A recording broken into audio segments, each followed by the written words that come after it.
let it snow and snow. Pehar i Farkaš.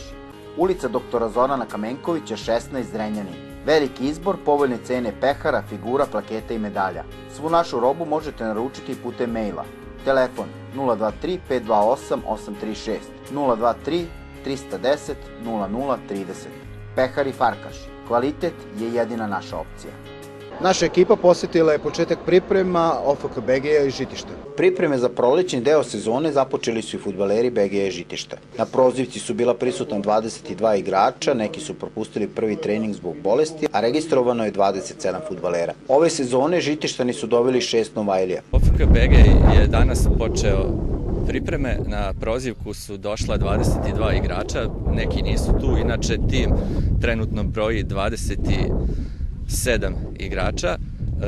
OFK BG se pojačao sa 6 novih članova, to su Student Slobodan iz Zrenjinskog Radničkog, Đurić Saša je došao iz Borca Aleksandrovo, Erceg Stefan i Bojan Trivunović su došli iz Zrenjinskog Banata, Dalibor Marković iz 1. oktobra Itebe i Nenko Karakaš nam je stigao iz Napretka iz Česterega.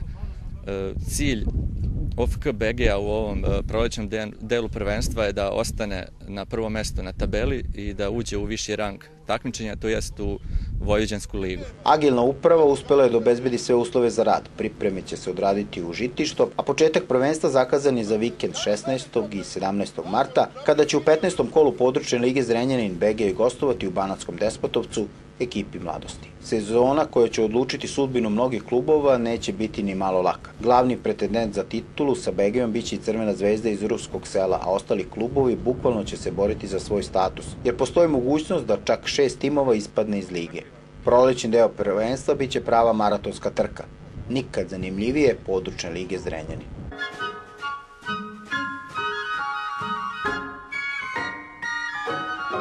Let it snow and snow.